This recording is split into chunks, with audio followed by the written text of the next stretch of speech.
where the mind is without fear and the head is held high, where knowledge is free.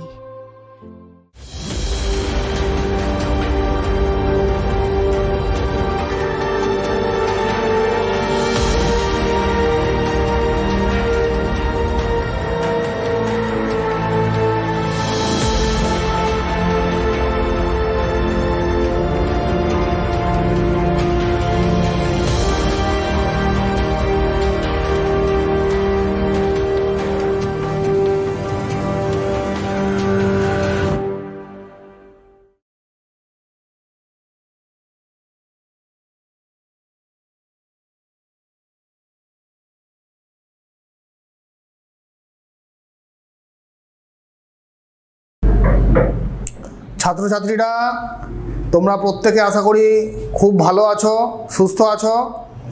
Online audio video ক্লাসরুমে তোমাদের স্বাগত জানাই। আমি সুব্রবিতান সাহা, মালদা জেলা স্কুলের পদার্থবিদ্যার শিক্ষক। তো জেলা প্রশাসন ও জেলা শিক্ষা দপ্তরের উদ্যোগে যে অনলাইন টেলিক্লাসের ব্যবস্থা করা হয়েছে, সেই টেলিক্লাসে আজ আমি তোমাদের সামনে উপস্থিত হয়েছি ক্লাস 12-এর ক্লাসরুমে।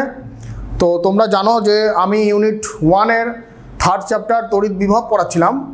তো এর আগের দিন অবধি আমরা যেটা পড়েছিলাম সেটা হলো তড়িৎ দ্বিমেরুর বিভিন্ন জায়গায় আমরা তড়িৎ বিভব বের করেছিলাম। তো আশা করি তোমরা বিষয়গুলো বাড়িতে ভালো করে পড়েছো। আজকে আমাদের যেটা মূল আলোচ্য বিষয় সেটা হলো তড়িৎ প্রাবল্য ও তড়িৎ বিভবের মধ্যে পারস্পরিক সম্পর্ক। খুব ইম্পর্টেন্ট একটা টপিক, তোমরা খুব মনোযোগ সহকারে শুনবে ক্লাসটা আজকে, এবং তোমরা সঙ্গে সঙ্গে খাতা পেন এবং বইটা সঙ্গে নিয়ে বসবে। তো চলো শুরু করা যাক আজকে আমাদের টপিক তড়িৎ প্রাবল্য এবং তড়িৎ বিভবের সম্পর্ক। তো আমরা প্রথমে একটা সুষম তড়িৎ ক্ষেত্র নেব। সুষম তড়িৎ ক্ষেত্র অর্থাৎ যে তড়িৎ ক্ষেত্রের সমস্ত জায়গায় ক্ষেত্র প্রাবল্যের মানটা সমান। এইবার এই সুষম তড়িৎ ক্ষেত্রের মধ্যে আমরা কিছু বলরেখা অঙ্কন করব। তোমরা জানো সুষম তড়িৎ ক্ষেত্রের বলরেখাগুলো দেখতে এরকম হয়, সমদূরবর্তী সমান্তরাল সরলরেখা। তড়িৎ ক্ষেত্র অধ্যায়ে তোমাদের বলা হয়েছিল। আচ্ছা, এইবার ক্ষেত্র প্রাবল্যের ডিরেকশনটাও আমি তোমাদের দেখিয়ে দিয়েছি। ক্ষেত্র প্রাবল্যের ডিরেকশনটা হচ্ছে এই দিকে, লেফট টু রাইট, ঠিক আছে। এইবার আমরা এই বলরেখার অভ্যন্তরে, বলরেখার ওপরে দুটো বিন্দু আমরা কল্পনা করেছি, এ এবং বি, যাদের মধ্যবর্তী দূরত্ব হচ্ছে ডি। আচ্ছা, এবার কি তোমরা আমাকে বলতে পারবে যে এ বিন্দুর বিভব বেশি না বি বিন্দুর বিভব বেশি? ধরে নাও এ বিন্দুর বিভব হচ্ছে ভিএ, বি বিন্দুর বিভব ভিবি। তাহলে তোমরা আমাকে বলতে পারবে ভিএ বড় না ভিবি বড়? আচ্ছা, আমি যদি একটা মুক্ত ধনাত্মক আধানকে এতে রাখি তাহলে কিন্তু কি হবে, আধানটা অটোমেটিক্যালি এ থেকে বি এর দিকে চলে যাবে। কেন? কারণ ইলেকট্রিক ফিল্ড ইন্টেন্সিটির ডিরেকশন আছে ওই দিকে, বাম দিক থেকে ডান দিকে। অর্থাৎ একটা বল কাজ করছে কিন্তু এ থেকে বি এর দিকে। অর্থাৎ আমি যদি একটা মুক্ত ধনাত্মক আধানকে এতে রাখি তাহলে সেটা কিন্তু অটোমেটিক্যালি এ থেকে বি এর দিকে চলে যাবে। তাহলে আমরা বলতেই পারি তাহলে ভিএ গ্রেটার দেন ভিবি। বিগত ক্লাসে আমরা দেখেছি যে বিভব, আধান সবসময় পরিবাহিত হয় উচ্চ বিভব থেকে নিম্ন বিভবের দিকে। তাহলে আধান যেহেতু এ থেকে বি এর দিকে যাচ্ছে তাহলে কিন্তু আমরা বলতে পারি যে ভিএ গ্রেটার দেন ভিবি। তাহলে এদের মধ্যে বিভব পার্থক্য কত? বিভব পার্থক্য ভিএ মাইনাস ভিবি। আচ্ছা, এই বিভব পার্থক্যটা কত হবে? সেইটা ধরো এবার আমি সেই আধানটাকে বি থেকে এর দিকে নিয়ে আসছি। বি থেকে এর দিকে নিয়ে আসার জন্য আমাকে কিন্তু ইলেকট্রিক ফিল্ডের বিপরীত দিকে কাজ করতে হচ্ছে, মানে ক্ষেত্র প্রাবল্যের যেদিকে ডিরেকশান তার উল্টো দিকে আমাকে আধানটাকে নিয়ে আসতে হচ্ছে। তার ফলে কিন্তু আমাকে একটা কৃতকার্য করতে হবে। তাহলে বি থেকে এতে একটা মুক্ত ধনাত্মক আধানকে নিয়ে আসার জন্য যে কৃতকার্যটা করতে হবে সেটা হচ্ছে বল ইন্টু সরণ। তোমরা জানো কৃতকার্য। তাহলে বল কত? বল হচ্ছে ই ক্ষেত্র প্রাবল্য ইন্টু ডিস্টেন্স, বি থেকে এর ডিস্টেন্স হচ্ছে ডি। তাহলে ডাব্লু দাঁড়ালো, কৃতকার্য দাঁড়ালো ই ইন্টু ডি। আচ্ছা, এর আগে আমি একটা মাইনাস চিহ্ন দেবো, কেন? তার কারণটা হচ্ছে যে প্রাবল্য আর সরণ বিপরীতমুখী, বুঝতেই পারছো যে প্রাবল্যের ডিরেকশন লেফট টু রাইট, কিন্তু সরণ হচ্ছে বি থেকে এর দিকে, উল্টো দিকে, তাই জন্য কৃতকার্যটা ঋণাত্মক। আচ্ছা, এইবার আমি যদি বলি যে এই কৃতকার্যটাই হবে বিভব পার্থক্যের সঙ্গে সমান, কৃতকার্যটাই হবে বিভব পার্থক্যের সঙ্গে সমান, কেন? তার কারণ আমি আগের দিন বলেছি তোমাদের যে বিভব পার্থক্যের ডেফিনেশন, একটা একক ধনাত্মক আধানকে তড়িৎ ক্ষেত্রের মধ্যে এক জায়গা থেকে আরেক জায়গায় নিয়ে আসতে গেলে যে কৃতকার্যটা করতে হয় সেটাই দুটো বিন্দুর বিভব পার্থক্য। তো এখানেও তাই হয়েছে, আমি একটা মুক্ত ধনাত্মক আধানকে তড়িৎ ক্ষেত্রের মধ্যে বি থেকে এতে নিয়ে আসছি, তার জন্য যে কৃতকার্য সেটাই হচ্ছে বিভব পার্থক্য। ঠিক আছে, তাহলে এই দুটো যদি সমান হয় তাহলে কিন্তু এখান থেকে আমি পেয়ে যাচ্ছি কত, E is equal to VA minus VB divided by D, তার আগে একটা মাইনাস চিহ্ন। তাহলে এটাই কিন্তু দেখো সুষম তড়িৎ ক্ষেত্রে ইলেকট্রিক ফিল্ড এবং বিভব পার্থক্যের মধ্যে সম্পর্ক। ঠিক আছে, আচ্ছা, আশা করি তোমরা বিষয়টা বুঝতে পেরেছো। এবার আমরা অসম তড়িৎ ক্ষেত্রে দেখব যে অসম তড়িৎ ক্ষেত্রে কি হয়, প্রাবল্য এবং বিভবের মধ্যে সম্পর্ক। অসম তড়িৎ ক্ষেত্রে প্রাবল্য এবং বিভবের মধ্যে সম্পর্ক। অসম তড়িৎ ক্ষেত্র অর্থাৎ যে তড়িৎ ক্ষেত্রের সমস্ত বিন্দুতে প্রাবল্যের মান সমান হবে না। তাহলে ধরে নাও অসম তড়িৎ ক্ষেত্রে আমরা দুটো বিন্দু নিয়েছি এ আর বি, যারা খুব কাছাকাছি অবস্থিত, যাদের মধ্যবর্তী ব্যবধান ডিএক্স, খুব ছোট ডিরেকশন, মানে তাদের মধ্যবর্তী ব্যবধানটা খুব ছোট। তাহলে যেহেতু মধ্যবর্তী এবং ইলেকট্রিক ফিল্ডের ডিরেকশনটা হচ্ছে ই এদিকে লেফট টু রাইট, তাহলে যদি মধ্যবর্তী ব্যবধান যদি খুব কম থাকে তাহলে আমরা ধরে নিতে পারি যে দুটো পয়েন্টের এ আর বি দুটো পয়েন্টের প্রাবল্যের মান কাছাকাছি বা প্রায় সমান, তাদের প্রাবল্যের মান প্রায় সমান হবে। কিন্তু বিভব পার্থক্য তো সমান হবে না, কারণ যেহেতু ইলেকট্রিক ফিল্ডের ডিরেকশনটা এ থেকে বি এর দিকে, তাই জন্য বি এর যা বিভব হবে এ এর বিভব তার থেকে সামান্য বেশি হবে, কারণ ফিল্ডের ডিরেকশন এ থেকে বি এর দিকে, এ পয়েন্টের বিভব বেশি বি অপেক্ষা। তাহলে ধরে নাও বি এর বিভব হচ্ছে ভি এবং এর বিভব, যেহেতু তাদের মধ্যে ব্যবধানটা খুব ছোট তাই জন্য এর বিভব বি অপেক্ষা সামান্য বেশি হবে, তো ধরে নিলাম ভি প্লাস ডিভি। আচ্ছা,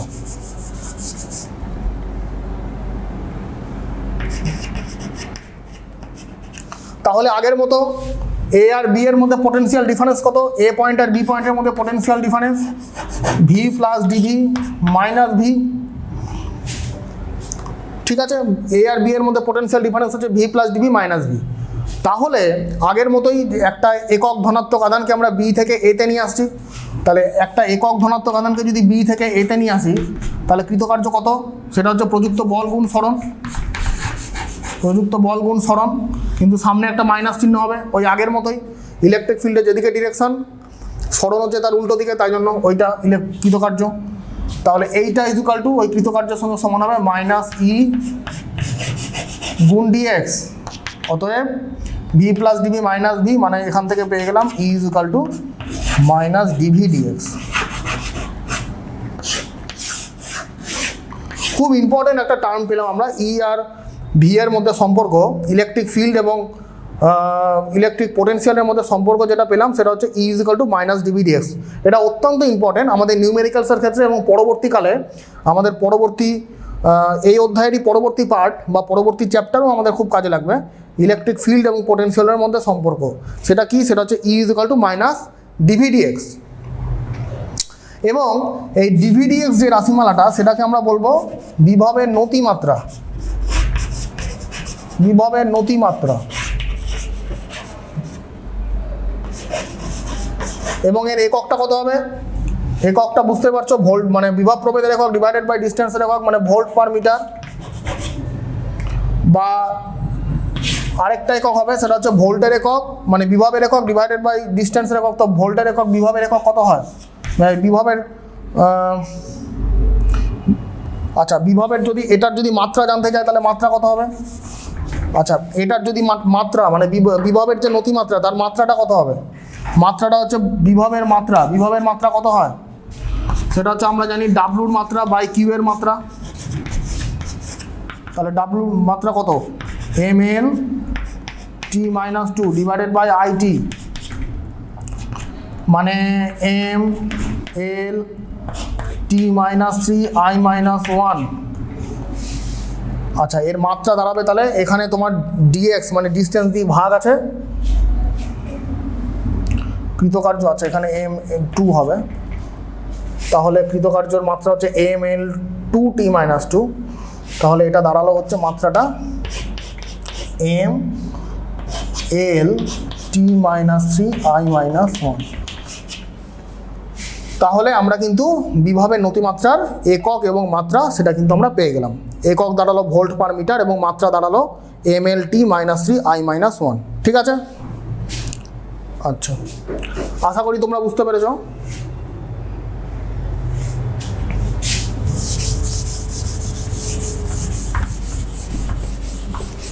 আচ্ছা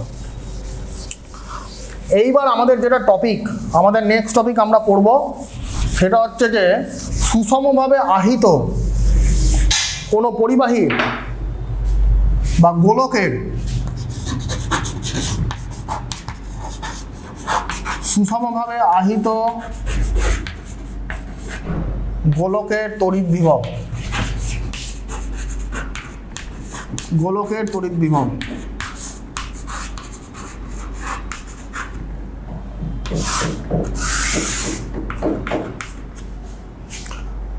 আচ্ছা এর আগের দিন ক্লাসে কিন্তু আমরা বিন্দু আধানের জন্য কোনো বিন্দুতে আমরা তড়িৎ ক্ষেত্র প্রাবল্য এবং বিভবের মান কিন্তু আমরা বের করেছি। ঠিক আছে? দেখো অনিয়মিত আকারের যদি কোনো পরিবাহী আমাদের দিয়ে দেওয়া হয়, অনিয়মিত আকারের পরিবাহীর ক্ষেত্রে প্রাবল্য এবং বিভব বের করা সেটা কিন্তু একটু সময় সাপেক্ষ এবং জটিল ব্যাপার। তবে নিয়মিত আকারের যদি কোনো পরিবাহী আমাদের দেওয়া থাকে তাহলে তার ক্ষেত্রে কিন্তু প্রাবল্য এবং বিভব বার করা সহজ বা আমরা সেটা বার করা যায়। তো আমরা নিয়মিত আকারের পরিবাহীর মধ্যে আমরা বেছে নিয়েছি সুষমভাবে আহিত কোনো গোলক। সুষমভাবে আহিত কোনো গোলকের ক্ষেত্রে আমরা কোনো বিন্দুতে প্রাবল্য এবং বিভব কত হয় সেটা দেখব। তবে তোমাদের একটা জিনিস মাথায় রাখতে হবে যে কোনো সুষমভাবে আহিত গোলকের সেন্টার যদি ও হয় তাহলে সেই গোলাকার পরিবাহীর বা গোলীয় পরিবাহীর বাইরে কোনো বিন্দুতে যখন আমরা প্রাবল্য বা বিভব বের করতে চাইব তখন আমরা ধরে নেব এর সমস্ত আধান কেন্দ্রে সঞ্চিত আছে। ঠিক আছে? অর্থাৎ একে যদি আমি কিউ পরিমাণ আধান দিয়ে আহিত করি তাহলে আমরা ধরে নেব এর সমস্ত আধান কেন্দ্রে সঞ্চিত আছে, অর্থাৎ ও বিন্দুতেই আছে। এই গোলীয় পরিবাহীর ব্যাসার্ধ হচ্ছে আর। ধরো এইখানে পি বিন্দু আছে, এইখানে আমাকে প্রাবল্য এবং বিভব বের করতে হবে। ও থেকে পি এর ডিস্টেন্স হচ্ছে এক্স, ও পি হচ্ছে এক্স। তাহলে অতি সহজেই আমরা পি বিন্দুতে প্রাবল্য বের করতে পারি। পি বিন্দুতে প্রাবল্য কত হবে সেটা আমরা জানি, ই ইজ ইকুয়াল টু পিতে প্রাবল্য বের করার নিয়মটা হচ্ছে যে এখানে একটা আমাকে মনে মনে একক ধনাত্মক আধান আছে বলে ধরে নেব। তাহলে এটা এসআইতে হবে 1/4 pi epsilon Q by x square. আচ্ছা বিভবটা কত হবে? বিভবটা এর আগের দিনে আমরা বের করেছি। বিন্দু আধানের জন্য বিভব, যেহেতু আধান গোলকের সেন্টারে আছে তাই জন্য আমরা এটাকে বিন্দু আধান বলে ভাবতে পারি। তাই জন্য এর ক্ষেত্রে বিভব কত হবে? 1/4 pi epsilon Q by x. তাহলে এটা হচ্ছে সুষমভাবে আহিত কোনো গোলকের বাইরে কোনো বিন্দুতে প্রাবল্য এবং বিভবের মান। ঠিক আছে? আচ্ছা এইবার এই পি বিন্দুটা যদি পরিধির ওপর, এই গোলীয় পরিবাহীর পরিধির ওপর যদি কোনো একটা বিন্দু হতো তখন কি হতো? এই পি বিন্দুটাই মনে করো এই গোলীয় পরিবাহীর পরিধির ওপর কোনো বিন্দু, তখন তো তাহলে এক্স ইকুয়াল টু আর হয়ে যেত। তখন এক্স ইকুয়াল টু আর হয়ে যেত, তাহলে তখন ফর্মুলাগুলো হয়ে যেত, প্রাবল্যটা হয়ে যেত 1/4 pi epsilon Q by R square এবং ভিটা হয়ে যেত 1/4 pi epsilon Q by R. যদি পি বিন্দুটা পরিধির ওপর কোনো স্থানে হতো, অবস্থান করতো। আচ্ছা, এইটা গেল সুষমভাবে আহিত কোনো গোলীয় পরিবাহীর বাইরে এবং পরিধির উপর কোনো স্থানে প্রাবল্য এবং বিভবের মান। আচ্ছা, যদি তোমাকে বলে পরিবাহীর অভ্যন্তরে কোনো বিন্দুতে প্রাবল্য ও বিভব কত হবে, দেখো এইটা প্রমাণ করা যায় যে কোনো গোলীয় পরিবাহীর অভ্যন্তরে কিন্তু তড়িৎ বিভবের মান সর্বদা সমান থাকে, মানে সুষমভাবে বণ্টিত থাকে আধানটা, অর্থাৎ সুষম একটা গোলীয় পরিবাহীর ভেতরে বিভবের মান কখনো পাল্টায় না, বিভবের মান একই থাকে। আচ্ছা, বিভবের মান যদি একই থাকে তাহলে আমরা বলতে পারি কি তড়িৎ প্রাবল্য, আমরা একটু আগেই দেখলাম ডিভিডিআর বা ডিভিডিএক্স, তাহলে ভেতরে কিন্তু গোলীয় পরিবাহীর ভেতরে প্রাবল্যের মান কিন্তু 0। গোলীয় পরিবাহীর বাইরে বিভবের একটা মান আছে, পরিধির ওপরে একটা মান আছে, এমনকি অভ্যন্তরেও গোলীয় পরিবাহীর বিভবের মান সর্বত্র সমান, কিন্তু ভেতরে প্রাবল্যের মান 0। আচ্ছা, আশা করি তোমরা এটা বুঝতে পেরেছ। সুষমভাবে আহিত কোনো গোলীয় পরিবাহীর তড়িৎ বিভব আমরা করে দেখালাম। আচ্ছা,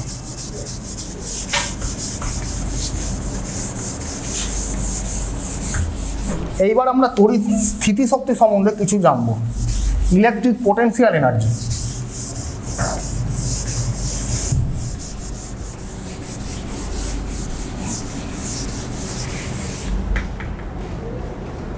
তড়িৎ স্থিতিশক্তি।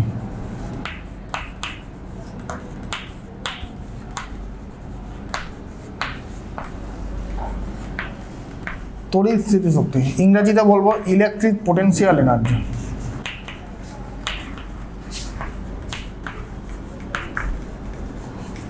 পোটেনশিয়াল এনার্জি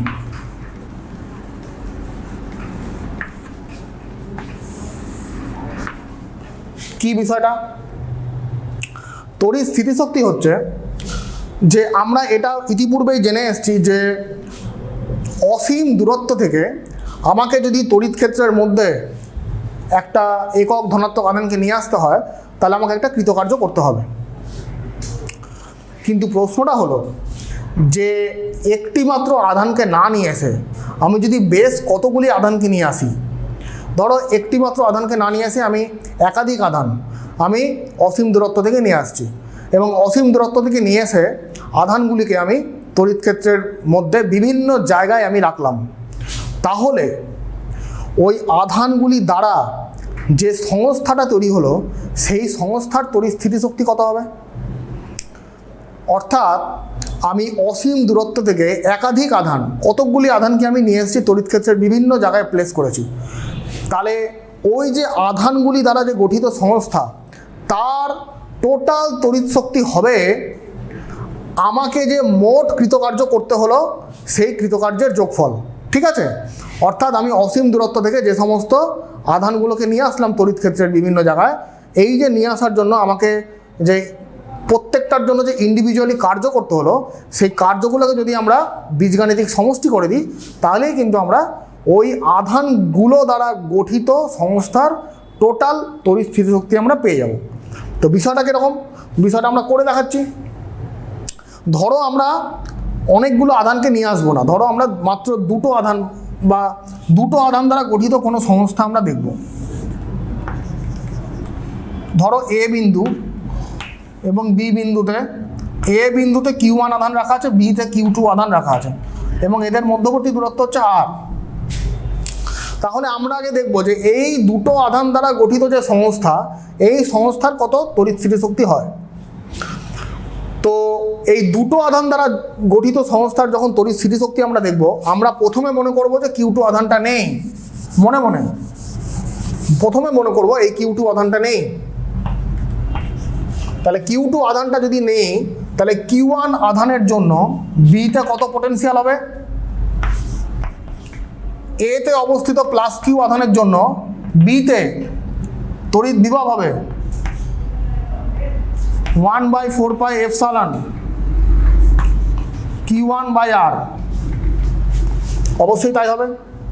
আচ্ছা, এইবার মনে করো আমি অসীম দূরত্ব থেকে Q2 আধানটাকে নিয়ে আসলাম, নিয়ে এসে এখানে প্লেস করলাম, তাহলে আমাকে কত কৃতকার্য করতে হবে? অসীম দূরত্ব থেকে আমি এই Q2 আধানটাকে বিতে নিয়ে এসে প্লেস করলাম, তাহলে আমাকে কত কৃতকার্য করতে হবে? সেটা হচ্ছে W is equal to Q2 into V, কৃতকার্য ইন্টু ভোল্টেজ, মানে বিভব পার্থক্য আর কি। তাহলে এখানে যদি মানটা আমরা বসিয়ে দিই তাহলে কত হবে Q2-র মানটা? সেটা হচ্ছে 1/4πε Q1 Q2/R। তো ডেফিনেশন অনুযায়ী এইটাই তো স্থিতিশক্তি। কারণটা কি? আমি তো প্রথমেই বললাম যে আমি যদি অনেকগুলো আধানকে নিয়ে আসি তড়িৎ ক্ষেত্রের অভ্যন্তরে, তাহলে নিয়ে আসার জন্য আমাকে যে টোটাল কৃতকার্যটা করতে হলো সেইগুলোর সমষ্টি, সেটা হচ্ছে তড়িৎ স্থিতিশক্তি। তো এখানে তো আমি একটাই আধানকে নিয়ে আসছি, একটা আধানকে নিয়ে আসার জন্য যে কৃতকার্য, তাহলে সেটাই হবে তড়িৎ স্থিতিশক্তি।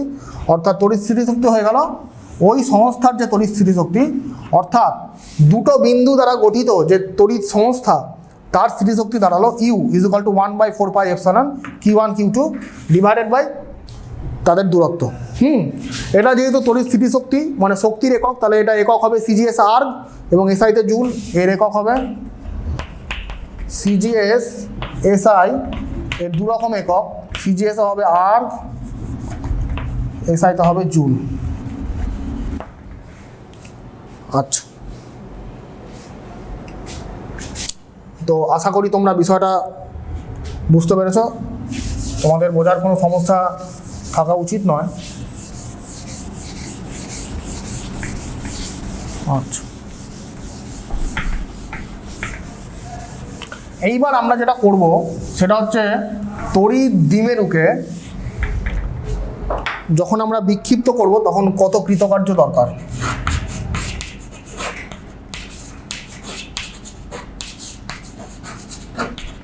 তড়িৎ দ্বিমেরুকে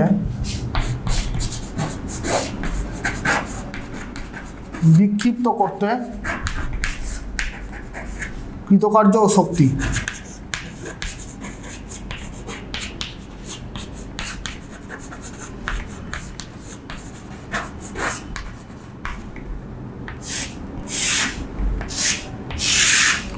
তড়িৎ দ্বিমেরুকে আমরা ইলেকট্রিক ফিল্ডের মধ্যে প্লেস করব, কিন্তু কেমন করে প্লেস করব?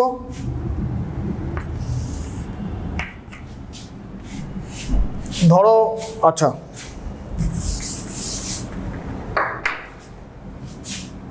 ধরো ইলেকট্রিক ফিল্ডের ডিরেকশন এরকম ছিল। এটা তোমাদের পড়ানো হয়েছে তড়িৎ ক্ষেত্র অধ্যায়ে, তাও আমি আরেকবার বলে দিচ্ছি কারণ এখানে তোমাদের কাজে লাগবে। তড়িৎ ক্ষেত্রের ডিরেকশন ধরো এদিকে, ক্ষেত্র প্রবলের ডিরেকশন। এইবার আমি একটা তড়িৎ দ্বিমেরুকে প্লেস করেছি এইভাবে। এটা ধরো একটা তড়িৎ দ্বিমেরু -Q + Q, এদের মধ্যবর্তী ব্যবধান হচ্ছে 2L, এবং তড়িৎ ক্ষেত্রের সঙ্গে কত অ্যাঙ্গেল করেছি? তড়িৎ ক্ষেত্রের সঙ্গে θ অ্যাঙ্গেলে প্লেস করেছি। তাহলে ক্ষেত্র প্রাবল্যের ডিরেকশন দেখানো হয়েছে। তড়িৎ দ্বিমেরুটাকে আমরা কিন্তু সোজাভাবে প্লেস করিনি, ইলেকট্রিক ফিল্ডের সঙ্গে দ্বিমেরুটাকে θ অ্যাঙ্গেলে প্লেস করেছি। তাহলে θ অ্যাঙ্গেলে প্লেস করলে কি হবে? তড়িৎ দ্বিমেরুর উপর একটা টর্ক কাজ করবে, যেটা পড়ানো হয়েছে তড়িৎ ক্ষেত্রে, এবং সেই টর্কের রাশিমালাটাও কত হবে সেটাও তোমাদের বলা হয়েছিল। তাও সেটা কত হবে? সেটা হচ্ছে PE sin θ। পিটা হচ্ছে দ্বিমেরু ভ্রামক, ই তো ক্ষেত্র প্রাবল্য, sin θ মানে এই অ্যাঙ্গেলের সাইন। তাহলে একটা তড়িৎ দ্বিমেরুকে যখন ইলেকট্রিক ফিল্ডের সঙ্গে θ কোণে প্লেস করেছি, তখন তার উপর সেই দ্বিমেরুর উপর ক্রিয়াশীল টর্ক হচ্ছে ওইটা PE sin θ। এই টর্কের কাজটা কি করবে? টর্কটা অবশ্যই তড়িৎ দ্বিমেরুটাকে ঘুরিয়ে ইলেকট্রিক ফিল্ডের এগেনস্টে অ্যালাইনমেন্ট করার চেষ্টা করবে। অর্থাৎ তড়িৎ দ্বিমেরুটাকে ঘুরিয়ে কি করবে? ইলেকট্রিক ফিল্ডের দিকে, ইলেকট্রিক ফিল্ড দিক বরাবর স্থাপন করার চেষ্টা করবে। স্বাভাবিকভাবেই যখন θ = 0, তখন দেখো তো τ = 0। θ = 0 মানে কি? মানে সেইটা হচ্ছে তড়িৎ দ্বিমেরুর সাম্যাবস্থা। হ্যাঁ, তড়িৎ দ্বিমেরুর সাম্যাবস্থা। তাহলে তড়িৎ দ্বিমেরুর সাম্যাবস্থা মানে কি? মানে তখন ইলেকট্রিক ফিল্ডের এগেনস্টে সে অ্যালাইনমেন্ট হয়ে গেছে, অর্থাৎ সে পুরোপুরি সোজাসুজি হয়ে আছে। অর্থাৎ ছবিটা এরকম হবে না, তখন ছবিটা তখন মনে করো এরকম হবে, এটা -Q, এটা +Q, অর্থাৎ ইলেকট্রিক ফিল্ডের এগেনস্টে অ্যালাইনমেন্ট হয়ে গেছে। তখন থিটা ইজ ইকুয়াল টু 0। আচ্ছা, কিন্তু আমি যদি এইবার এই তড়িৎ দ্বিমেরুটাকে বিক্ষিপ্ত করতে চাই, ইলেকট্রিক ফিল্ডের থেকে ধরো বিক্ষিপ্ত করতে চাই, তাহলে বিক্ষিপ্ত করার জন্য আমাকে একটা কৃতকার্য করতে হবে, এবং যেই কৃতকার্যটা আমি করব সেই কৃতকার্যটাই কিন্তু দ্বিমেরুর মধ্যে সঞ্চিত থাকবে as a electric potential energy. অর্থাৎ আমি কি বললাম, আমি বললাম যে এই তড়িৎ দ্বিমেরুটাকে ইলেকট্রিক ফিল্ডের দিকে আমি আরও ঘুরিয়ে দেবো, তাহলে আমাকে কি করতে হবে, আমাকে আরও বাহ্যিক কৃতকার্য করতে হবে, একটা বহিঃস্থ সংস্থা বা এক্সটার্নাল এজেন্ট দ্বারা আমাকে একটা কৃতকার্য করতে হবে, এবং যেই কৃতকার্যটা আমি করব সেটাই কিন্তু তড়িৎ দ্বিমেরুর মধ্যে জমা থাকবে অ্যাজ এ পোটেনশিয়াল এনার্জি। সেই পোটেনশিয়াল এনার্জিটা কত সেটাই আমরা এখন বের করব। তো ধরো কৌণিক সরণটা থিটা থেকে বাড়িয়ে আমি থিটা প্লাস ডি থিটা করলাম, মানে আর কিছুই না, আমি আরও কৌণিক সরণটা ডি থিটা পরিমাণ বাড়িয়ে দিলাম। অর্থাৎ আগে এখানে ছিল, এখন মনে করো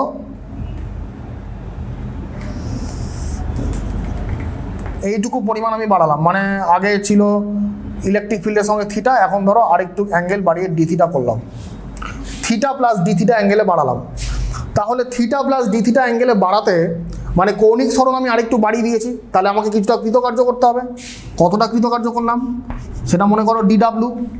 কৃতকার্য নিশ্চয়ই খুব ছোট করতে হবে, কারণ কৌণিক সরণটা খুব ছোট হয়েছে।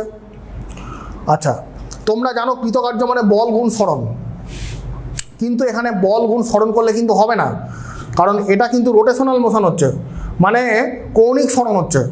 অ্যাকচুয়ালি তড়িৎ দ্বিমেরুটা যেখানে ছিল সেখান থেকে আমি আরেকটু সরালাম, তার ফলে কিন্তু কি হলো, তার কৌণিক সরণ হয়েছে। কৌণিক সরণ যদি হয় তাহলে তোমরা জানো রোটেশনাল ডায়নামিক্সে রৈখিক গতির ক্ষেত্রে বলের যা ভূমিকা, যেটা ভূমিকা, কৌণিক গতির ক্ষেত্রে কিন্তু টর্কের একই ভূমিকা। কিন্তু আবার তাই বলে তোমরা মনে করো না যে বল আর টর্ক সেম, সেটা কখনো হতে পারে না।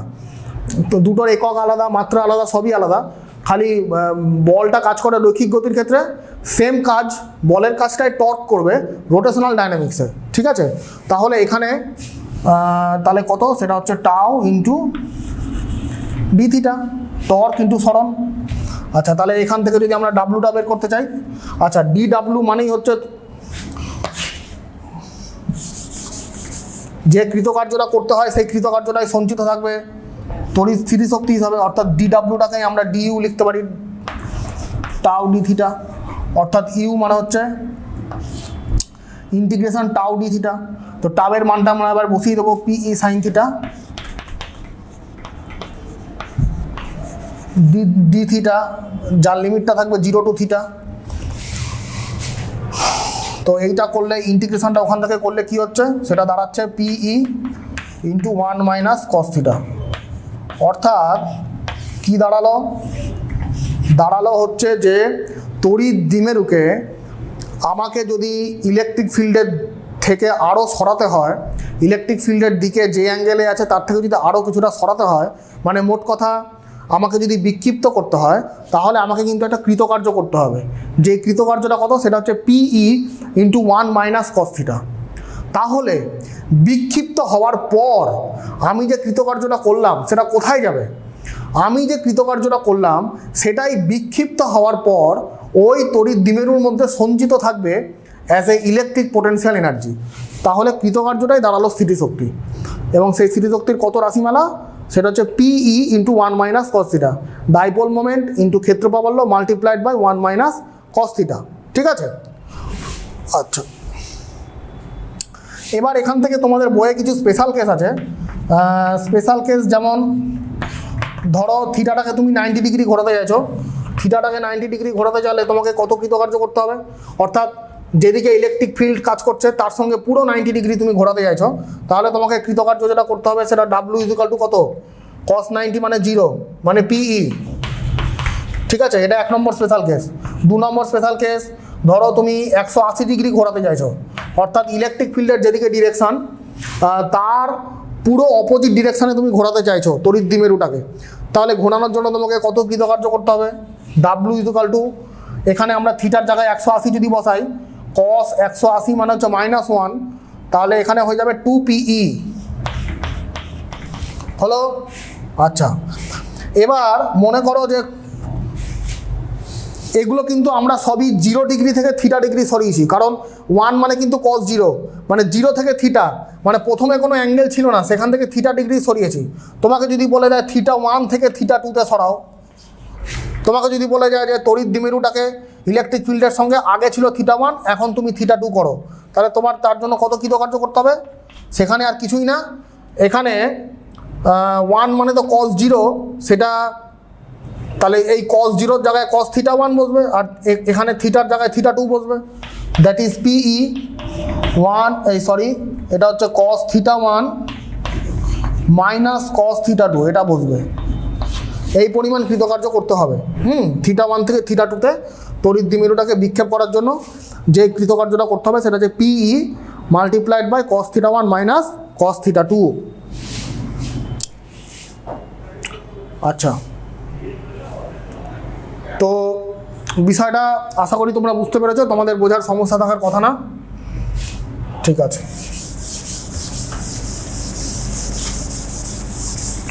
এবার আমরা তড়িৎ ক্ষেত্রে কোনো আহিত শক্তির বা তড়িৎ ক্ষেত্রে কোনো আহিত কণার কত গতিশক্তি হয় সেটা আমরা দেখব। তড়িৎ ক্ষেত্রে কোনো আহিত কণা আমরা রাখবো, সে কত গতিশক্তি অর্জন করে সেটা দেখব। তড়িৎ ক্ষেত্রে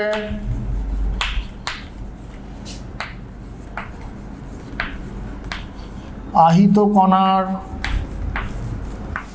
গতিশক্তি।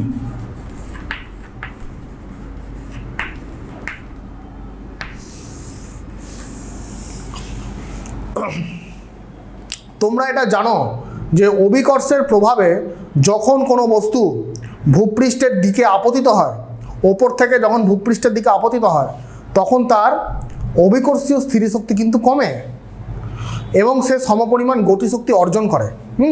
শক্তির নিত্যতা সূত্র অনুযায়ী তোমরা জানো যে শক্তির তো কোনো বিনাশ নেই, বা শক্তি কখনো সৃষ্টি হতে পারে না, ধ্বংস হতে পারে না, এক শক্তি থেকে আরেক শক্তিতে রূপান্তরিত হতে পারে।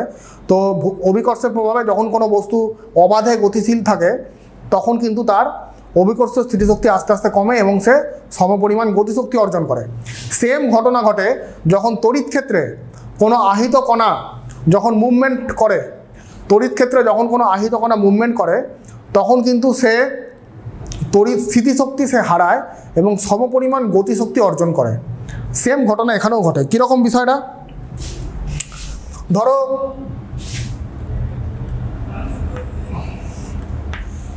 ধরো এটা একটা তড়িৎ ক্ষেত্র, এ পয়েন্ট আর বি পয়েন্ট, এদের মধ্যে ভোল্টেজ ডিফারেন্স হচ্ছে ভি। এবার ধরো কিউ আধানে আহিত একটা কণা, কিউ আধানে আহিত একটা কণা এ থেকে বিতে যাচ্ছে। কিউ আধানে আহিত একটা কণা এ থেকে যদি বিতে যায়, যাদের মধ্যে ভোল্টেজ ডিফারেন্স ভি, তাহলে যাওয়ার সময় সে কত পরিমাণ তড়িৎ স্থিতিশক্তি হারাবে? সে কিউ ইন্টু ভি পরিমাণ স্থিতিশক্তি হারাবে। তড়িৎ স্থিতিশক্তি ফর্মুলা এক্ষুনি বলালাম, কিউ ইন্টু ভি। তাহলে সে তড়িৎ স্থিতিশক্তি হারাবে কিউ ইন্টু ভি। যে পরিমাণ স্থিতিশক্তি হারাবে তাহলে সেটাই হচ্ছে তার গতিশক্তি, মানে যে পরিমাণ তড়িৎ স্থিতিশক্তি সে হারালো, সমপরিমাণ গতিশক্তি সে অর্জন করলো, অর্থাৎ এটাই হচ্ছে তার কাইনেটিক এনার্জি কিউ ভি। বোঝা গেল? আচ্ছা, এবার মনে করো যাত্রার শুরুতে এ পয়েন্টে তার গতিবেগ ছিল v1, বি পয়েন্টে তার গতিবেগ হলো v2। তাহলে তার এ পয়েন্টে যখন যাত্রা শুরু করেছিল তখন তার গতিশক্তি ছিল হাফ এম v1 স্কোয়ার। যখন বিতে গেল তখন তার গতিশক্তি হলো এতে কাইনেটিক এনার্জি। আচ্ছা, আমি এরকম করে লিখি, কাইনেটিক এনার্জি অ্যাট এ। আচ্ছা, এবার লিখবো kinetic energy at B. Kinetic energy at B কত? সেটা হচ্ছে হাফ এম v2 স্কোয়ার। তাহলে গতিশক্তির পার্থক্য কত? যখন v1 থেকে v2-তে গেল, গতিশক্তির পার্থক্যটাই হবে হচ্ছে এইটা, সে যত পরিমাণ গতিশক্তি অর্জন করলো সেইটা। তাহলে কিউ ভি, আচ্ছা আমি এখানে করি, কিউ ভি সমান সমান half M v2 square minus v1 square, যে পরিমাণ গতিশক্তি সে অর্জন করলো সেটাই হচ্ছে এইটা, half M v2 square minus v1 square. আচ্ছা, এবার মনে করো যে v1টা জিরো, মনে করো সাপোজ v1টা যদি জিরো হয়, মানে ধরো বস্তুটা বা আহিত বস্তুটা স্থিরাবস্থা থেকে যাত্রা শুরু করেছে এবং যখন সে বিতে পৌঁছেছে তখন তার গতিবেগটা ধরো v, মানে v2টাকে v মনে করো, তাহলে কত হবে? qv is equal to half M V square. অতএব এখান থেকে কি দাঁড়াচ্ছে? v মানে 2qv বাই m। ঠিক আছে, এইটা দেখো খুব ইম্পর্টেন্ট একটা রাশিমালা। আহিত কণার গতিবেগের ফর্মুলা কিন্তু পাওয়া গেল। ঠিক আছে, আহিত কণার গতিবেগের ফর্মুলা পাওয়া গেল এবং যেখান থেকে আমরা বুঝতে পারলাম যে কোনো আহিত কণা যখন ইলেকট্রিক ফিল্ডে মুভমেন্ট করে তখন তার গতিবেগটা হয় হচ্ছে √2 ইন্টু কিউ, মানে তার charge multiplied by voltage difference between the point divided by তার মাস। এই ফর্মুলাটা কিন্তু আমাদের খুব কাজে লাগে কোথায়? পরমাণু বিজ্ঞান বা নিউক্লিয় বিজ্ঞানে আমরা যখন পরবর্তীকালে দেখব তখন কোনো আহিত কণা যেমন ধরো ইলেকট্রন বা প্রোটন, তার গতিবেগ নির্ণয়ের জন্য আমাদের এই ফর্মুলাটা কিন্তু অত্যন্ত কাজে লাগে। তো একবার দেখে নাও, আশা করি তোমরা বুঝতে পেরেছো, বোঝার কোনো সমস্যা থাকার কথা না। আচ্ছা,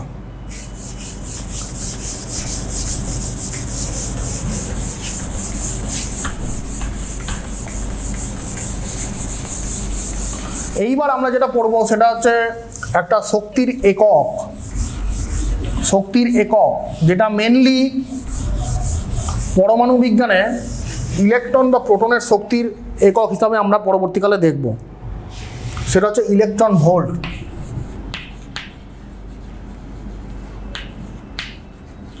ইলেকট্রন ভোল্ট কি জিনিস? দেখো, এটা মেনলি তোমাদের যেটা বললাম এটা কিন্তু একটা শক্তির একক। এবং পরমাণু বিজ্ঞানে আমরা যখন পরবর্তীকালে পড়ব, তোমাদের কোয়ান্টামে আছে পরমাণু গঠন, তো সেই সমস্ত চ্যাপ্টারে আমরা যখন পড়ব পরমাণুর গঠন বা ইত্যাদি বিষয়গুলো, তখন কিন্তু ইলেকট্রন এবং প্রোটনের যে শক্তি মেনলি, সেই শক্তির একক হিসাবে আমরা ইলেকট্রন ভোল্টটাকে আমরা ব্যবহার করি। তো ইলেকট্রন ভোল্ট মানে বুঝতেই পারছো, এখানে দুটো কথা আছে, একটা হচ্ছে ইলেকট্রন, একটা হচ্ছে ভোল্ট।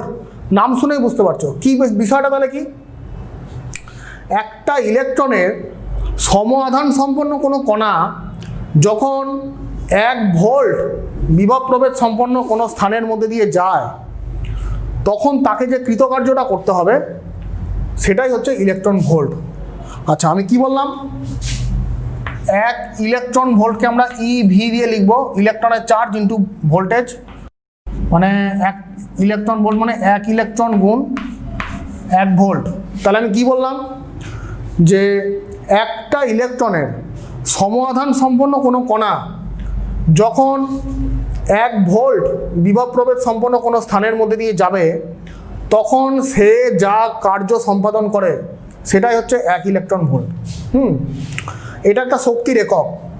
তো এখানে আমরা ইলেকট্রনের আধানের মান জানি, সেটা যদি আমরা বসিয়ে দিই সিজিএসে 4.8 ইন্টু 10⁻10 ইন্টু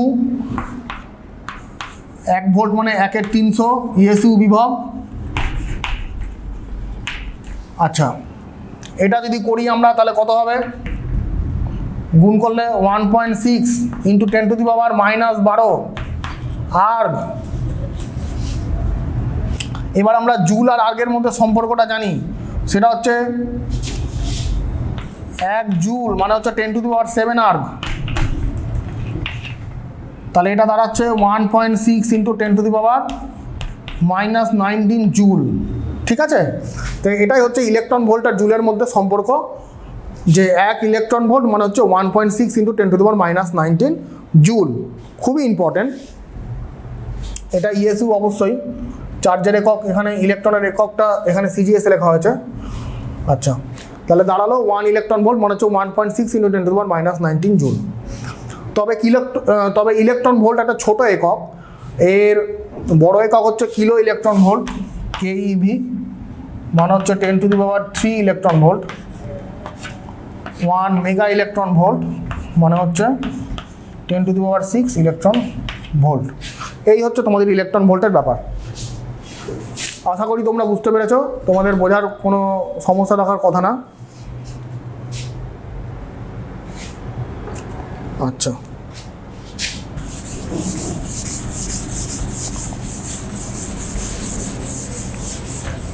এইবার আমরা যেটা পড়ব সেটা হচ্ছে ইকুইপোটেনশিয়াল সারফেস, খুব ইম্পর্ট্যান্ট পরীক্ষার জন্য। সমবিভব তল।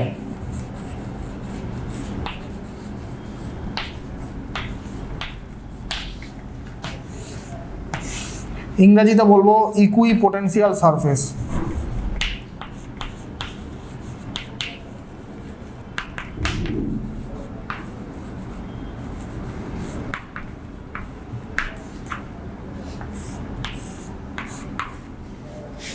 অর্থাৎ কি, নাম শুনে বুঝতে পারছো, সমবিভব তল অর্থাৎ সমান বিভব যে তলের, কথাটার মধ্যেই মানেটা লুকিয়ে আছে। সম মানে সমান, বিভব তল অর্থাৎ কি, যে তলের সমস্ত জায়গায় বিভবটা সমান। তো ডেফিনেশনটা আমরা দেবো কেমন করে? ডেফিনেশনটা দেবো আমরা এরকম করে, যে কোনো তড়িৎ ক্ষেত্রের অন্তর্গত বা কোনো তড়িৎ ক্ষেত্রের মধ্যে অবস্থিত কোনো তলের যদি সমস্ত জায়গায় বিভবের মান সমান হয়, তাহলে আমরা সেই তলকে বলবো সমবিভব তল। ঠিক আছে, আমি আরেকবার বলে দিচ্ছি, কোনো তড়িৎ ক্ষেত্রের মধ্যে অবস্থিত কোনো তলের যদি সব জায়গায় বিভবের মান সমান হয়, তাহলে সেই তলকে আমরা বলবো সমবিভব তল। তো পরীক্ষার সময় তোমাদের সমবিভব তলের বৈশিষ্ট্য আসতে পারে, আমরা পরে পড়াচ্ছি বৈশিষ্ট্যটা। তোমাদের যেটা পরীক্ষার সময় ছবি আঁকতে দেয়, অনেক সময় 2 নম্বরের কোশ্চেন তোমাদের পরীক্ষায় দিয়ে দেয়, সেটা হচ্ছে যে সমবিভব তলের ছবি আঁকতে দেয়।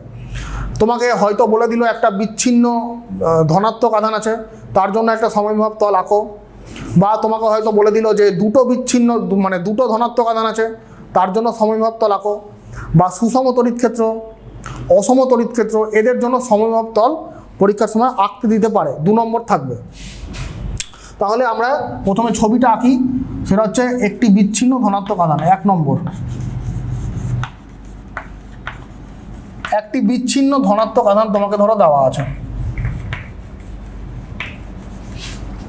তার জন্য সমবিভব তলের ছবিটা কিরকম হবে? ধরো এখানে একটা +Q আধান তোমার দেওয়া আছে,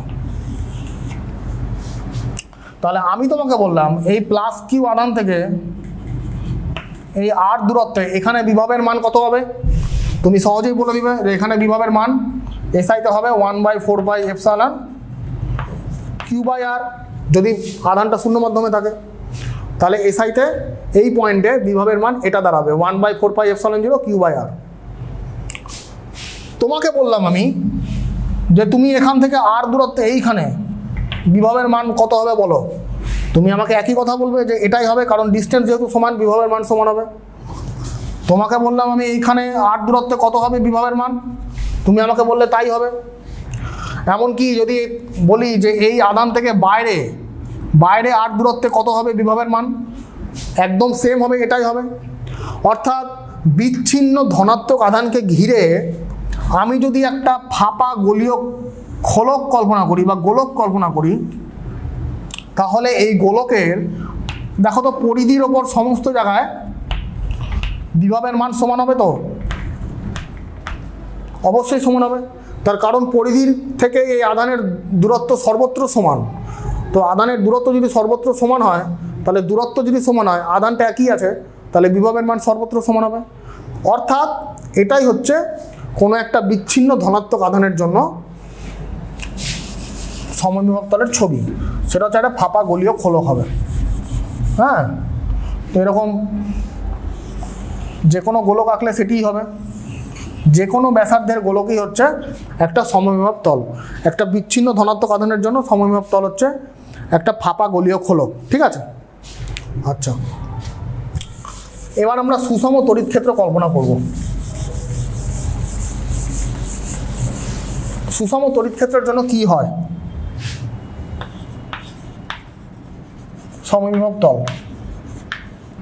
সুষম তড়িৎ ক্ষেত্র। অর্থাৎ ক্ষেত্র প্রাবল্যের মান ওই তড়িৎ ক্ষেত্রের সর্বত্র সমান। ধরা যাক এই বোর্ডটা হচ্ছে একটা সুষম তড়িৎ ক্ষেত্র এবং এইখানে সুষম তড়িৎ ক্ষেত্রের বলরেখার ডিরেকশনটা এরকম হবে, সমদূরবর্তী সমান্তরাল সরলরেখা। তাহলে সুষম তড়িৎ ক্ষেত্র যদি বলে দেয় আমাকে, তাহলে সেখানে যদি সমবিভব তল আঁকতে বলে, তাহলে সেই সমবিভব তলটা হবে এই বলরেখার সঙ্গে অঙ্কিত যে প্লেটগুলো, অঙ্কিত যে তলগুলো, সেটাই হবে সমবিভব তল। অর্থাৎ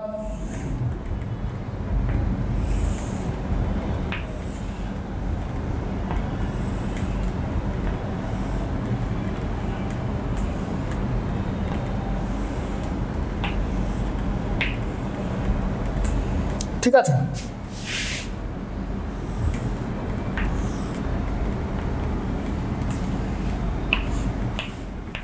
এই যে তলগুলো, ধরো তিনটে তল আমি কল্পনা করলাম, তিনটে প্লেট এবিসি, তিনটে তলের পোটেনশিয়াল হচ্ছে V1 V2 V3। দেখো একটা জিনিস দেখো, ইলেকট্রিক ফিল্ডের ডিরেকশন লেফট টু রাইট, মানে পোটেনশিয়াল যেটা আছে V1 V2 V3 প্রত্যেকটা তো একই জায়গায় নেই, প্রত্যেকটা মানে প্রত্যেকটা কিছুটা ব্যবধানে আছে। তাহলে প্রত্যেকটা যদি কিছুটা ব্যবধানে থাকে, তাহলে এই তলগুলোর বিভব প্রত্যেকটার সঙ্গে কিন্তু প্রত্যেকটার বিভব আলাদা। মানে এ তলের বিভব V1, বি এর V2, সি এর V3, প্রত্যেকটার সঙ্গে প্রত্যেকটার বিভব আলাদা, কিন্তু প্রতিটা প্লেটের কিন্তু সমস্ত জায়গায় বিভবের মান সেম। তোমাকে যদি বলি এ প্লেট, তাহলে এ প্লেটের যে কোনো জায়গায় বিভবের মান V1 হবে। বি প্লেট যদি নিই, তাহলে তার প্রতিটি জায়গায় বিভবের মান V2 হবে। সি এরও তাই, সি এরও বিভিন্ন জায়গায় বিভবের মান V3 হবে। কিন্তু প্রত্যেকটা আলাদা আলাদা প্লেটের ক্ষেত্রে কিন্তু বিভবের মান আলাদা, V1 V2 V3। তো এইটাই হচ্ছে সুষম তড়িৎ ক্ষেত্রে তার বলরেখার জন্য ইকুইপোটেনশিয়াল সারফেসের ছবিটা। সেটা কি হবে, বলরেখার সঙ্গে পারপেন্ডিকুলারলি আমরা যে তলটা কল্পনা করব, সেই তলটাই হচ্ছে সমবিভব তল। ঠিক আছে, আচ্ছা। আর অসম তড়িৎ ক্ষেত্রে জাস্ট এখানে বলরেখাটা খুব কাছাকাছি আছে, বুঝতেই পারছো, মানে বলরেখাগুলোর মধ্যে বেশ ঘন সন্নিবিষ্ট হয়ে আছে, তাদের মধ্যে ব্যবধান কম। কিন্তু অসম তড়িৎ ক্ষেত্র যদি হয়, তাহলে তাদের মধ্যে ব্যবধানটা বেশি হবে, অনেক একটু গ্যাপ দিয়ে থাকবে, বলরেখাগুলো একটু গ্যাপ দিয়ে অবস্থান করে, আর কিচ্ছু না। আচ্ছা, তাহলে সুষম তড়িৎ ক্ষেত্র এবং অসম তড়িৎ ক্ষেত্র একবারে হয়ে গেল। অসম তড়িৎ ক্ষেত্রে খালি বলরেখার ডিরেকশনটা একটু গ্যাপিংয়ে করে দেবে, তাহলেই হয়ে যাবে। আচ্ছা, এইবার আমরা দেখব এক জোড়া সমবিভব তলের জন্য, এক জোড়া সমবিভব তলের জন্য কি হবে। এই এক জোড়া বিন্দু আধানের জন্য সমবিভব তল, এক জোড়া বিন্দু আধানের জন্য সমবিভব তল কীরকম হবে। ধরো তোমাকে দুটো পজিটিভ আধান দিয়ে দিয়েছে, তাহলে আমরা দেখব এখন এক জোড়া বিন্দু আধানের জন্য সমবিভব তল।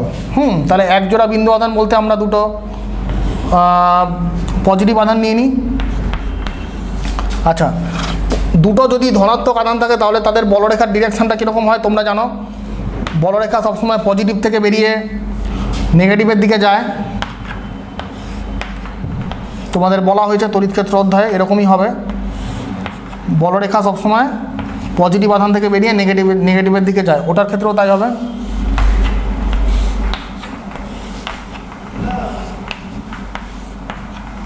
আচ্ছা, তাহলে এটার জন্য বলরেখা কীরকম হবে, সমবিভব তল। বিচ্ছিন্ন ধনাত্মক আধানের জন্য এক্ষুনি বললাম, একটা গোলাকার পরিবাহীর মতো একটা ফাঁপা গোলক হবে, আরেকটা গোলক,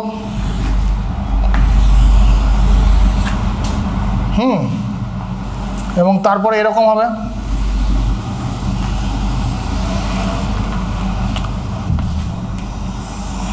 এবং তারপরে লাস্টে এরকম হবে একটা সমবিভব তলের ছবি। তো জাস্ট তোমাদের ছবি আঁকতে দেবে এখান থেকে, সমবিভব তল থেকে যদি ছবি আঁকতে দেয়, তাহলে 2 নম্বর থাকবে এরকম। তাহলে বিভিন্ন কেস তোমাদের বলে দেবে এবং তোমাদের কিন্তু ছবিটা আঁকতে হবে। ঠিক আছে, তো আমরা এবার করব আমাদের টপিকের শেষ পর্যায়ে চলে এসেছি, সেটা হচ্ছে সমবিভব তলের বৈশিষ্ট্য আমরা বলবো। সমবিভব তলের বৈশিষ্ট্য আমরা আলোচনা করব। তো সমবিভব তলের মেনলি দুটো বৈশিষ্ট্য খুব ইম্পর্টেন্ট, সেটা ভালো করে বলছি, শুনে নাও। সমবিভব তলের প্রথম এবং প্রধান বৈশিষ্ট্য হচ্ছে যে সমবিভব তলের অন্তর্গত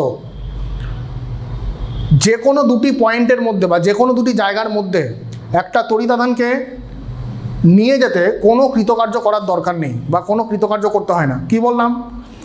সমবিভব তলের মধ্যে একটি তড়িৎ আধানকে এক জায়গা থেকে আরেক জায়গায় নিয়ে যেতে গেলে কোনো কৃতকার্য করার দরকার নেই।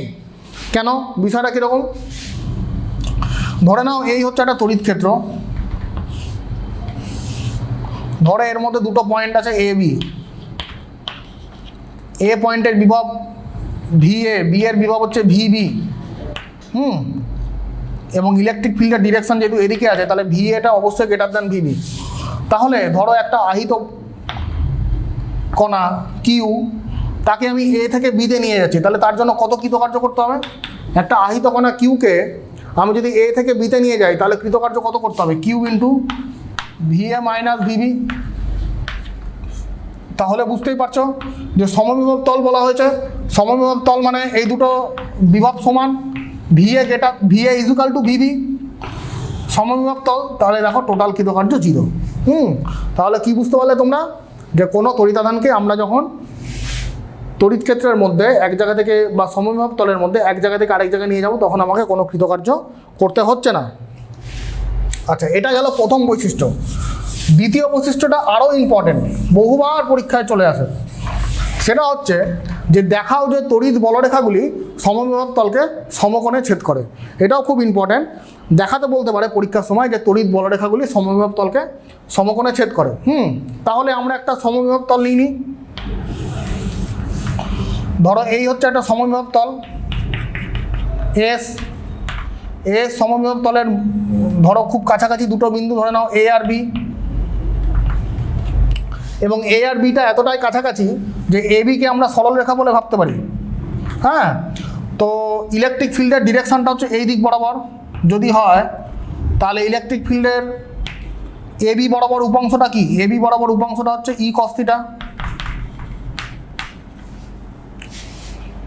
তাহলে একটা মুক্ত ধনাত্মক আধানকে এ থেকে বিতে নিয়ে যেতে কত কৃতকার্য করতে হবে? একটা ধনাত্মক আধানকে একটি ধনাত্মক আধানকে এ থেকে বিতে নিয়ে যেতে কৃতকার্য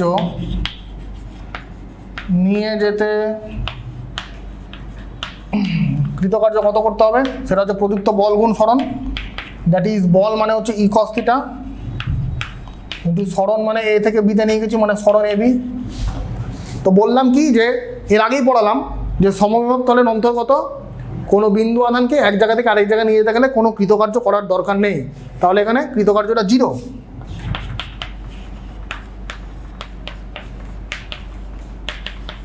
ঠিক আছে, অতএব কস থিটাটা 0। কস থিটাটা 0, যেহেতু তোমরা জানো যে এখানে তোমার এ বিটা নট ইকুয়াল টু 0, অতএব থিটাটা π/2। থিটাটা π/2 হলে তোমরা বুঝতেই পারছো যে তড়িৎ বলরেখাগুলি সমবিভব তলকে সমকোণে ছেদ করে। তাহলে তোমরা বুঝতেই পারছো এটা একটা গুরুত্বপূর্ণ পয়েন্ট, যে তড়িৎ বলরেখাগুলি সমবিভব তলকে সমকোণে ছেদ করে। এইটা কিন্তু আমরা প্রমাণ করলাম। আমরা প্রথমে একটা বলরেখা কল্পনা করলাম এস, বলরেখার অভ্যন্তরে দুটো খুব কাছাকাছি অবস্থিত পয়েন্ট এ আর বি। এরা এতটাই কাছাকাছি যে এদেরকে আমরা সরল রেখা বলে ভাবতে পারি। ইলেকট্রিক ফিল্ডের ডিরেকশনটা ওই দিক বরাবর আছে, এবং সেই ইলেকট্রিক ফিল্ডের এবি বরাবর উপাংশটা হচ্ছে ই কস থিটা। তাহলে একটা ধনাত্মক আধানকে এ থেকে বিতে নিয়ে যেতে গেলে কৃতকার্য করতে হচ্ছে কত? প্রযুক্ত বল গুণ সরণ ই কস থিটা ইন্টু এবি। এর আগের পয়েন্টেই পড়ালাম বলরেখার বৈশিষ্ট্যে যে একটি আধানকে বলরেখার মানে সমবিভব তলে এক জায়গা থেকে আরেক জায়গায় নিয়ে যেতে গেলে কোনো কৃতকার্য করতে হয় না। তাহলে এই কৃতকার্যটা 0, অতএব তোমার থিটা ইজ ইকুয়াল টু π/2। তো আশা করি তোমরা টপিকটা বুঝতে পেরেছো। তো আজকে আমাদের চ্যাপ্টারটা এখানেই শেষ হলো, তড়িৎ বিভব অধ্যায়টা এখানেই শেষ হলো। আমরা পরের দিন ইউনিট 1-এর সর্বশেষ অধ্যায় ধারক ধারকত্ব শুরু করব, যেটা অত্যন্ত ইম্পর্টেন্ট এবং পরীক্ষার জন্য প্রচণ্ড ইম্পর্টেন্ট, পরীক্ষা বারবার চলে আসে। তো আশা করি আজকের টপিকগুলো তোমরা বুঝতে পেরেছো। তোমরা বাড়িতে ভালো করে প্র্যাকটিস করো, লিখে প্র্যাকটিস করো, বই তোমাদের পাঠ্যপুস্তক যেটা আছে সেটা তোমরা বারংবার পড়ো, তাহলেই তোমাদের বিষয়টা পরিষ্কার হয়ে যাবে। ঠিক আছে, আজকের ক্লাস এখানেই সমাপ্ত। ধন্যবাদ।